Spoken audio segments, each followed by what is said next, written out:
Shalom. Our verse today is Acts chapter 9 verse 36. At Joppa there was a disciple called Tabitha, which in Greek is Dorcas.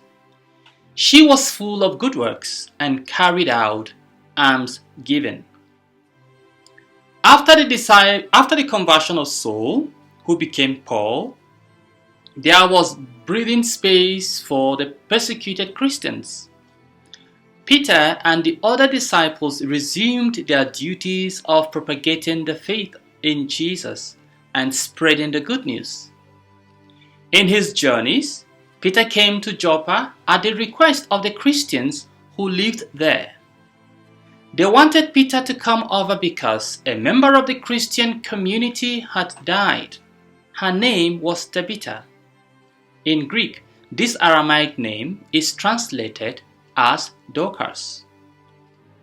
Our verse describes Tabitha first as a disciple and second as full of good works and was occupied with almsgiving.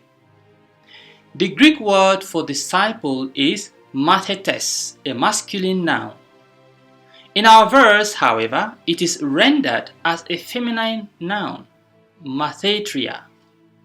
Interestingly, this is the only instance in the New Testament that mathetes is rendered as a feminine noun. This is just for your noting. Most important for our noting, however, is the fact that Tabitha was a disciple. A disciple is a follower who is still in the course of learning. That is to say, Tabitha was still learning the Christian way of life. As a disciple, however, Tabitha was focused on being like her master, Jesus, because that is the work of discipleship, trying to be as perfect as the master is. Despite the fact that she was still a student on the Christian journey, Tabitha was exceptional. She stood out among others in her good works and in almsgiving. The author of Acts described her good works metaphorically, pleres ergon agathon, full of good works. As for almsgiving, it is stated that she continuously did it, eleemosinon hon epoie, with the conjunction kai and. The verse also implies that she was full of almsgiving as well. We can as well conclude that good works and almsgiving were her life's duty. The good deeds of Tabitha touched lives. The widows and the poor were all weeping because Tabitha had died. They pleaded with Peter to intervene.